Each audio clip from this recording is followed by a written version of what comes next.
Hey everyone, welcome back to my channel and welcome to another video. Today's video I'm going to be doing one that has been so highly requested recently, and that is my tips and advice for starting sixth form, starting college, moving from year 11 to year 12. If you are new here, I started year 12 last September and I've literally just coming to the end of it. I think I have a week and a half left. There is so much that I wish I knew, and bearing in mind, I religiously watched these types of videos in like the summer of year 11. I've literally got this document up on my laptop and it is 3 pages long. Without further ado, let's get started on the biggest question of all, which is the jump from GCSE to A-level, because it is obviously a huge change in terms of content difficulty. So in my opinion, and I think this goes for a lot of people as well, I really didn't find a massive jump between GCSE and A-level. I really didn't find it that much harder.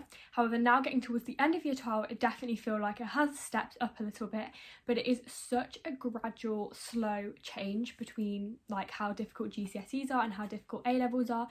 It's so slow in that sense that you don't really notice it until kind of like you sit down and really think about it. Pretty sure, if I'm right, which I kind of hope I'm not right, is that the biggest content difficulty jump is between year 12 and 13. So, I mean, I'll update you next year. And the biggest jump between the two is the application to exam question, like how heavy the content is, like how much you have to know. Obviously, you're going from like, 10, 11 subjects down to 3 or 4. And it's going to be easier, but trust me, the amount of content that you need to know in those 3 subjects is way more than the amount of content you needed to know for 10 subjects at GCSE. As I said, the biggest jump is in application to exam questions. So the exam questions for A-level are literally 10 times harder than for GCSE.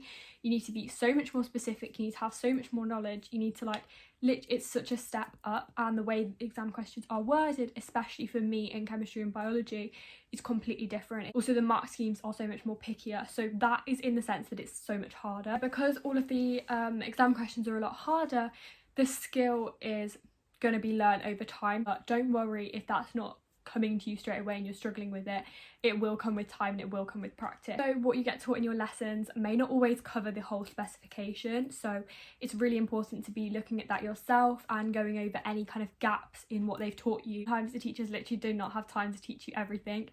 This literally made me so mad at the beginning, because I was like, they're teachers, like they should be doing this, but honestly, because there's so much, sometimes you do end up having to teach things yourselves, and the quicker you can accept that and not be annoyed about it, the better it's going to be. So section 2 of this video is going to be all about making friends, which I know is something that people are honestly so worried about, and I was too. If I can tell you one thing, is that it's so much easier to make friends than you think it's going to be.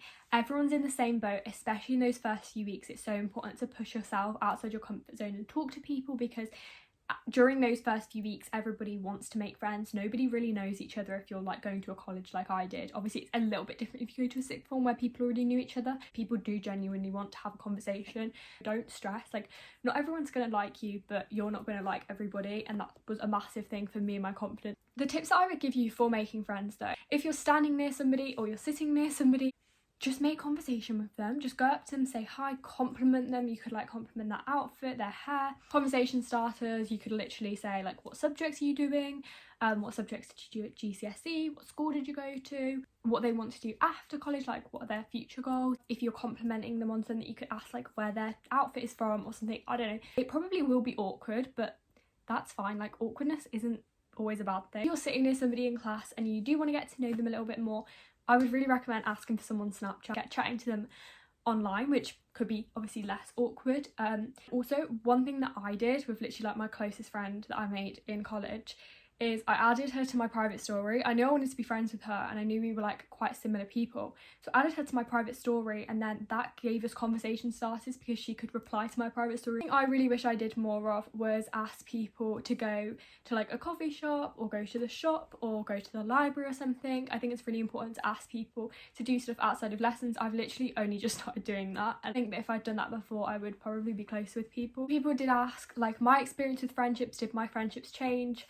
Am I with the same group? So personally for me, like the majority of our group that we all kind of like came from the same school and we kind of like formed a little bit of a friendship group at college.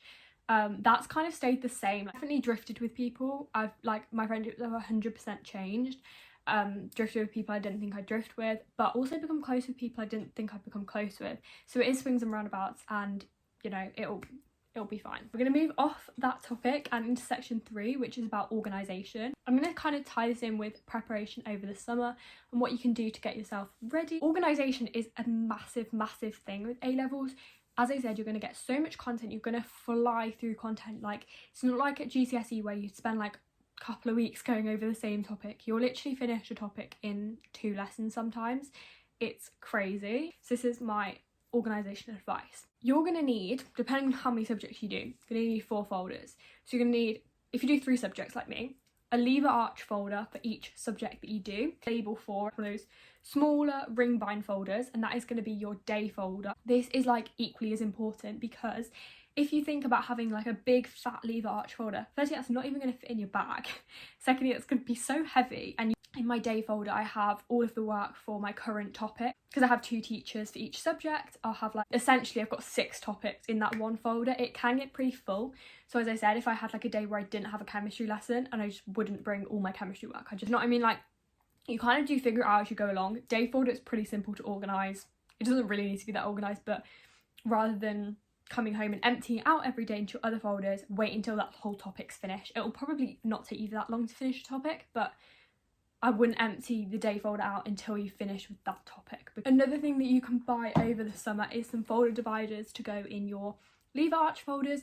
So if you guys do want to know exactly how to organise your subject folders, I have a video called How I'm Organising for Year 12 Exams, but that literally goes for the whole of Year 12. I just had no clue how to organise them within the first like 6 months. The stuff that you can buy over the summer, so make sure you've got some A4 lined notebooks. Obviously it's not like school where they give you an exercise book. You do have to provide your own paper. I get the Oxford campus ones off Amazon. You do not need to do any like transition work over the summer at all. They start it from scratch. However, while saying that, you don't need to do anything, but I would recommend maybe towards like the last couple of weeks of summer, maybe just do some like really light revision if you want to like read ahead in like your topic, literally just to get back into the swing of things. You're going to have had 8 weeks off and you're going to go straight into year 12 and they're already going to be firing so much work at you. I found that really difficult to get my motivation back and actually get into the swing of things more. The next section that we're going to be talking about is free periods. Free periods are an absolute blessing when you get into year 12. They're obviously something everyone looks forward to, and trust me, they're worth it. Like, I could not live without my frees. But like how to organise your time and how to like spend your time, because the 99% of videos are going to tell you like use your frees, work in them, don't always use them as a social aspect. I took that to the extreme and like worked in all of my frees throughout the first 2 months. I was burnt out and stressed and not in a good place. In my opinion, this is kind of what I do now, but like this is what I recommend doing, is splitting your frees in a 70-30 ratio, with 70% of the time being working and 30% being relaxing, eating, like chilling with your friends, meeting up with people, whatever. Obviously some days it's going to be different to others, so take that with a pinch of salt. Then my frees, mostly doing any homework that I've been set, so that when I get home I can obviously relax as well, but also just do any extra stuff like writing notes from that week, making flashcards, revising, whatever. But if I've done all my homework in my frees and done all those assignments, it's just a lot easier. Also, I made the mistake of being way too scared to go to the library for genuinely probably the first like 8 months being in college.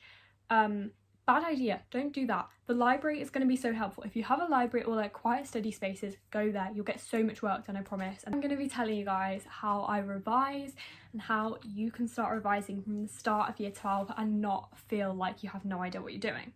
So obviously revising for GCSEs is different because that is pretty much all recall. There's a very minimal kind of application. It's a lot of recall in GCSE, so learning the facts worked. A level it's the complete opposite, so it does take time to get used to. What I aim to do is by the end of every week, so on that Sunday or the Friday, whatever, I aim to have flashcards written for all of my subjects that week, any new content covered. I use Brainscape now, it's my favourite thing ever. And you are going to need to do endless practice questions. I can't tell you how important they are. They're way more important than they even were at GCSE, and I wish I'd been doing them sooner. So like at least like 4 days. I want to say it's a lot, like you don't have to, but like what I do now is spend at least 4 days doing practice questions and then marking them, adding anything from the mark scheme, add to my flashcards so that I know that for next time. When you get told that you have a test, go over these flashcards, make sure there's nothing you've missed out. And then I would do blurting. So obviously this might be different for every subject. If you have like an essay subject like English, it's probably not going to work, I don't know. But I would do blurting on a whiteboard or on like a desk at college in the science labs and figure out what I actually need to work on, what I can't remember. So that is going to be your recall part of it, but do that like early on straight away. Don't have that as your whole revision. For each subject, I'm going to talk about the negatives, positives, how I revise / advise. So if you don't take biology, chemistry or psychology, you don't have to listen to this. But if you are going to be doing them, listen up because I have some stuff to say. So biology, A-level biology, Jesus Christ. So many people have been asking me about this, and I'm going to be completely honest. Biology is my least favourite out of the three. Kind of comes as a positive because it means I don't hate chemistry as much.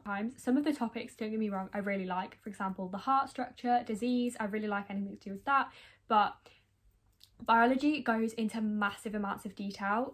You learn similar things to what you learned at GCSE, but the GCSE way of knowing it gets scrapped and you kind of restart and learn it in like 10 times the amount of detail.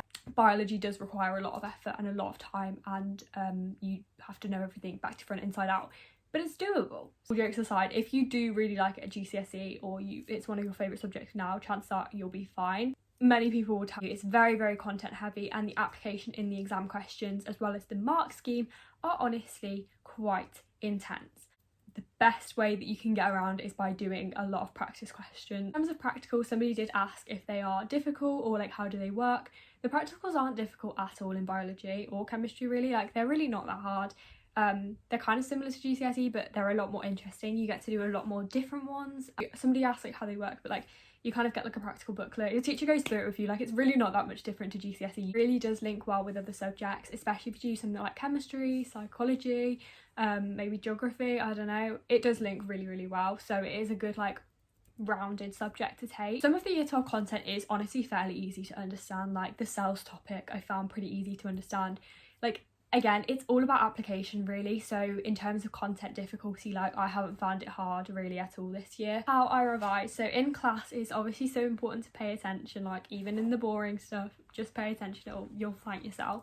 I just fill in the booklets that they give us or make any like random notes on just things I need to know from like the PowerPoints.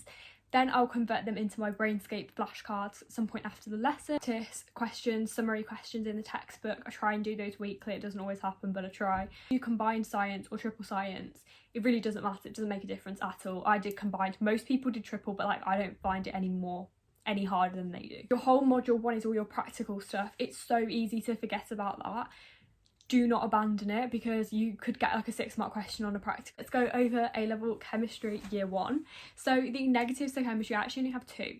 Would you believe it? I only have 2 negatives. I did find some of the content in chemistry pretty difficult in year 12.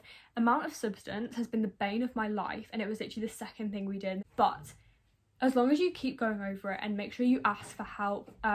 I really like the Allery Chemistry YouTube videos and also McChem Guy. So Allery Chemistry if you're like revising for a topic and you want the whole kind of spec, McChem Guy if it's like a really specific subtopic or mechanism or something that you're struggling with.